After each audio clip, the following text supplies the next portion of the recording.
So database എന്ന് പറയുന്നത് ഒരു ഡാറ്റ സ്റ്റോർ ചെയ്യുന്ന ഒരു ആപ്ലിക്കേഷൻ എന്ന് വേണമെങ്കിൽ നമുക്ക് പറയാം, അല്ലേ? ഇപ്പോൾ അത് ക്ലൗഡ് എല്ലാത്തിലും അവൈലബിൾ ആണ്. എങ്കിലും ബേസിക്കായിട്ട് നമുക്ക് പറയാം ഡാറ്റാബേസ് എന്ന് പറയുന്ന ഒരു ഡാറ്റ സ്റ്റോർ ചെയ്യാൻ വേണ്ടിയുള്ള ഒരു ആപ്ലിക്കേഷൻ. അത് ഇപ്പം മാർക്കറ്റിൽ പല കമ്പനീസ് അത് പ്രൊവൈഡ് ചെയ്യുന്നുണ്ട്. ഇപ്പോൾ ഉദാഹരണം പറയുകയാണെങ്കിൽ ഒറാക്കിൾ പ്രൊവൈഡ് ചെയ്യുന്നുണ്ട്, ഒറാക്കിൾ ഡാറ്റാബേസ്. മൈക്രോസോഫ്റ്റ് പ്രൊവൈഡ് ചെയ്യുന്ന ഒരു ഡാറ്റാബേസ് ആണ് SQL സെർവർ ഡാറ്റാബേസ്. അതുപോലെ DB2 ഉണ്ട്, ടെറാഡാറ്റ ഉണ്ട്. സോ നമ്മൾ SQL ക്വറി ഇതിൻ്റെ എല്ലാം ബേസിക് പർപ്പസ്, ഡാറ്റാബേസിൻ്റെ ബേസിക് പർപ്പസ് എന്ന് പറയുന്നത് ഡാറ്റ സ്റ്റോർ ചെയ്യുക എന്നുള്ളതാണ്. ഈ സ്റ്റോർ ചെയ്തിരിക്കുന്ന ഡാറ്റ നമുക്ക് നമ്മുടെ ആവശ്യത്തിന് വേണ്ടി എടുക്കാനും അത് ആവശ്യമുള്ള സ്ഥലത്ത് ഉപയോഗിക്കാനും ഉപയോഗിക്കുന്ന ഒരു ലാംഗ്വേജാണ് SQL ക്വറി, അതായത് SQL നമ്മൾ റൈറ്റ് ചെയ്ത് അതൊരു ലാംഗ്വേജാണ്. ആ ലാംഗ്വേജിൽ നമ്മൾ ഡാറ്റാബേസുമായിട്ട് കമ്മ്യൂണിക്കേറ്റ് ചെയ്യുന്നത് SQL വെച്ചാണ്.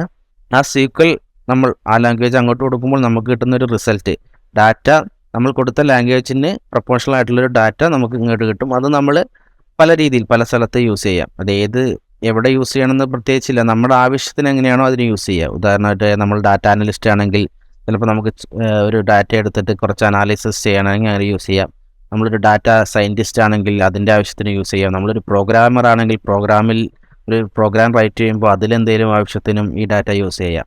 ഇത് നമ്മൾ പ്രാക്ടീസ് ചെയ്യണമെങ്കിൽ നമുക്ക് എന്തായാലും നമ്മുടെ സിസ്റ്റത്തിൽ ഒരു ഡാറ്റാബേസ് ഇൻസ്റ്റാൾ ചെയ്യണം എന്നുള്ളത് നിർബന്ധമായിട്ടുള്ള കാര്യമാണ്. എങ്കിലേ നമുക്കിത് റൈറ്റ് ചെയ്യാനും SQL ക്വറി റൈറ്റ് ചെയ്യാനും അതിൻ്റെ പ്രാക്ടീസ് ചെയ്യാനും ടെസ്റ്റ് ചെയ്യാനും ഉള്ള കാര്യങ്ങൾ നടക്കുള്ളൂ. സോ നമുക്ക് ഒരുപാട് ഡാറ്റാബേസ് ഫ്രീ ആയിട്ട് അവൈലബിൾ ആണ്. അതിലൊന്നാണ് SQL സെർവർ. SQL സെർവർ എന്ന് പറയുന്നത് ഇപ്പോൾ ഫ്രീ വെർഷനും ഉണ്ട്. അതുകൂടാതെ നമ്മൾ റിയൽ വേൾഡിൽ നമ്മൾ കൂടുതൽ ഡാറ്റ കൈകാര്യം ചെയ്യും, ഒരുപാട് കാര്യങ്ങൾ ചെയ്യണം. അതിന് പെയ്ഡ് വെർഷൻ ഉണ്ട്. പക്ഷേ നമുക്ക് അത്യാവശ്യമുള്ള ഒരുവിധം കാര്യങ്ങളെല്ലാം ചെയ്യാൻ ഫ്രീ വെർഷൻ മൈക്രോസോഫ്റ്റ് പ്രൊവൈഡ് ചെയ്യുന്നുണ്ട്. അപ്പോൾ അത് എങ്ങനെയാണ് ഇൻസ്റ്റാൾ ചെയ്യുന്നുള്ള കുറച്ച് സ്റ്റെപ്സ് ഇവിടെ കാണിക്കാം. സോ നമ്മൾ ഗൂഗിളിൽ പോവുക, നമ്മൾ SQL സെർവർ ഡൗൺലോഡ് എന്ന് കൊടുക്കുക.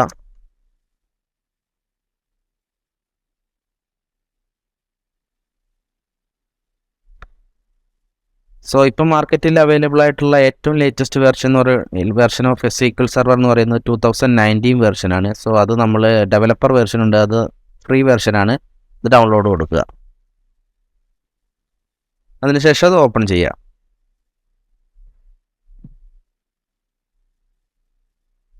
ബേസിക് ഓപ്ഷൻ സെലക്ട് ചെയ്യാം, എന്നാൽ ഒരുവിധം എല്ലാം അതിൽ അവൈലബിൾ ആണ്. ലൈസൻസ് ആക്സെപ്റ്റ് ചെയ്യുക, ഇൻസ്റ്റാൾ കൊടുക്കുക.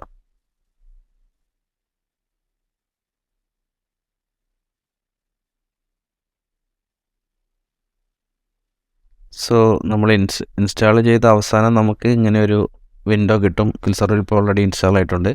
ഇനി ഈ SQL സെർവറായിട്ട് അതായത് നമ്മൾ ഇൻസ്റ്റാൾ ചെയ്ത ഡാറ്റാബേസുമായിട്ട് നമ്മൾ കമ്മ്യൂണിക്കേറ്റ് ചെയ്യാൻ, അതായത് SQL വഴി കമ്മ്യൂണിക്കേറ്റ് ചെയ്യാൻ നമുക്കൊരു ടൂൾ ആവശ്യമാണ്. അത് നമുക്ക് ഇവിടെ തന്നെ ഒരു ഓപ്ഷൻ തന്നിട്ട് നമുക്ക് ഡയറക്റ്റായിട്ട് install SQL server management studio. So ഇവിടെ നമുക്ക് ഇൻസ്റ്റാൾ കൊടുക്കാം. അപ്പോൾ അത് ഇവിടെ ഡൗൺലോഡ് ആവും. ഇനി അല്ലാന്നുണ്ടെങ്കിൽ നമുക്ക് ഡയറക്റ്റ് ഗൂഗിളിൽ പോയിട്ട് SQL സെർവർ മാനേജ്മെൻറ്റ് സ്റ്റുഡിയോ, അതൊരു ആപ്ലിക്കേഷനാണ്. അത് ഡൗൺലോഡ് ചെയ്തിട്ട് ഇൻസ്റ്റാൾ ചെയ്യാം, നമ്മുടെ ലാപ്ടോപ്പിൽ ഇൻസ്റ്റാൾ ചെയ്യാം. സോ നമുക്കിവിടെ ഒരു ഓപ്ഷൻ വന്നിട്ടുണ്ട് ഡൗൺലോഡ് ചെയ്യാൻ. ഇപ്പോൾ അവൈലബിൾ ആയിട്ടുള്ള ലേറ്റസ്റ്റ് വെർഷൻ എന്ന് പറയുന്നത് 18.12 ആണ്. അതുപോലെ തന്നെ 19ൻ്റെ പ്രിവ്യൂ വെർഷൻ ഉണ്ട്. പക്ഷേ നമുക്കിപ്പോൾ ഇത് ഡൗൺലോഡ് ചെയ്യാം. അപ്പോൾ ഞാൻ SQL സെർവർ മാനേജ്മെൻറ്റ് സ്റ്റുഡിയോയുടെ ആ ഫയൽ ഇപ്പോൾ ഡൗൺലോഡ് ചെയ്ത് ഇൻസ്റ്റാളും ചെയ്തു. സോ ഇൻസ്റ്റാൾ ചെയ്യുന്നത് ജസ്റ്റ് കോംപ്ലക്സ് ഒരു പ്രോസസ്സല്ല, ജസ്റ്റ് നമ്മൾ ഓപ്പൺ ആക്കിയാൽ മതി, ഇൻസ്റ്റാൾ കൊടുക്കുക, അപ്പോൾ അത് ഇൻസ്റ്റാൾ ആവും. അത് കുറച്ച് ടൈം എടുക്കുന്നതുകൊണ്ട് ഞാനത് കാണിച്ചിട്ടില്ല. എങ്കിലും ജസ്റ്റ് അതിൽ കൂടുതൽ എക്സ്പ്ലെയിൻ ചെയ്യാനൊന്നുമില്ല, ജസ്റ്റ് ഇൻസ്റ്റാൾ ചെയ്യുക. ഇനി ശേഷം ഇപ്പോൾ എൻ്റെ ഇൻസ്റ്റാൾ ആയി. ഇനി നമ്മൾ സെർച്ച് ചെയ്ത് നോക്കിയാൽ കാണാം SQL സെർവർ മാനേജ്മെൻറ്റ് സ്റ്റുഡിയോ. ഇപ്പോൾ അത് ഓൾറെഡി വന്നിട്ടുണ്ട്, എൻ്റെ ലാപ്ടോപ്പിൽ ഇൻസ്റ്റാൾ ആയിട്ടുണ്ട്. ജസ്റ്റ് ഓപ്പൺ ചെയ്യുക.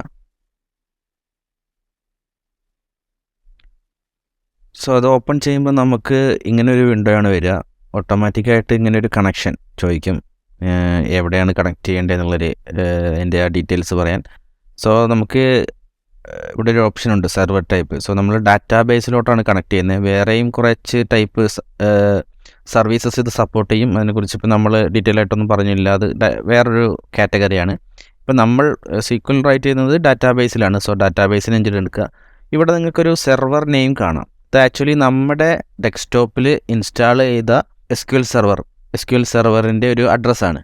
സോ ഇത് നമ്മുടെ ലാപ്ടോപ്പിലായതുകൊണ്ടാണ് നമ്മൾ ഓൾറെഡി ഇൻസ്റ്റാൾ ചെയ്തത് ഓട്ടോമാറ്റിക്കായിട്ട് പിക്കാവും. സോ ബിക്കോസ് നമ്മളെല്ലാം നമ്മുടെ ലാപ്ടോപ്പിൽ ഈ സ്വന്തം ലാപ്ടോപ്പിൽ തന്നെയാണ് പിക്ക് ചെയ്തത്.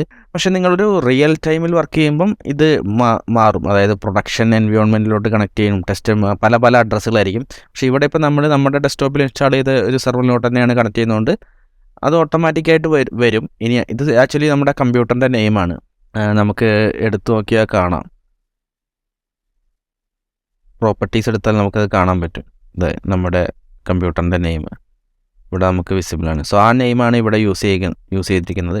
പിന്നെ ഒതൻറ്റിക്കേഷൻ എന്ന് വെച്ചാൽ ആക്ച്വലി നമ്മൾ ക്രെഡൻഷ്യൽ, നമ്മളൊരു പാസ്വേഡൊക്കെ യൂസ് ചെയ്ത് ലോഗിൻ ചെയ്യേണ്ട ചില സാഹചര്യങ്ങൾ വരും. നമ്മൾ സെക്യൂരിറ്റി ഉള്ളതാണെങ്കിൽ ഇവിടെ നമുക്ക് പ്രത്യേകിച്ച് സെക്യൂരിറ്റി ഒന്നുമില്ല. നമ്മുടെ ലാപ്ടോപ്പിൽ നമ്മൾ ഇൻസ്റ്റാൾ ചെയ്തു, നമ്മൾ തന്നെ കണക്ട് ചെയ്യുന്നു. സോ വിൻഡോസ് ജസ്റ്റ് കണക്ഷൻ കൊടുത്തു കഴിഞ്ഞാൽ അത് ആ SQL സെർവറിലോട്ട് കണക്റ്റ് ആവും. സോ ഇപ്പം നമുക്ക് ഇവിടെ കാണാം ഒരു വിൻഡോ വന്നു. അതിൽ കുറേ ഓപ്ഷൻസ് കാണാം. Databases, security. സോ നമ്മൾ മെയിനായിട്ട് ഫോക്കസ് ചെയ്യുന്നത് ഡാറ്റാബേസാണ്. ഡാറ്റാബേസ് നേരത്തെ പറഞ്ഞ പോലെ ഡാറ്റാബേസിൽ ഇപ്പം നിലവിൽ ഡാറ്റാബേസ് ഒന്നും അവൈലബിൾ അല്ല. ഇവിടെ കുറച്ച് സിസ്റ്റം ഡാറ്റാബേസ് കുറച്ച് 2 ഓപ്ഷൻ കാണാം. ഇത് ആക്ച്വലി ഇൻബിൽറ്റ് സിസ്റ്റത്തിൽ തന്നെയുള്ള കുറച്ച് അതിൻ്റെ ഫംഗ്ഷനും ഒക്കെ ആയിട്ട് ബന്ധപ്പെട്ട കുറച്ചാണ്. അതിനെക്കുറിച്ച് നമ്മൾ അധികം പറയിടാവേണ്ട. സോ നമുക്കിനി ഇതിൽ ഡാറ്റാബേസ് ക്രിയേറ്റ് ചെയ്യാം, ടേബിൾസ് ക്രിയേറ്റ് ചെയ്യാം. സോ അതൊക്കെ നമ്മളിനി അപ്കമിങ് ടോപ്പിക്കിൽ ഡിസ്കസ് ചെയ്യുന്നതായിരിക്കും.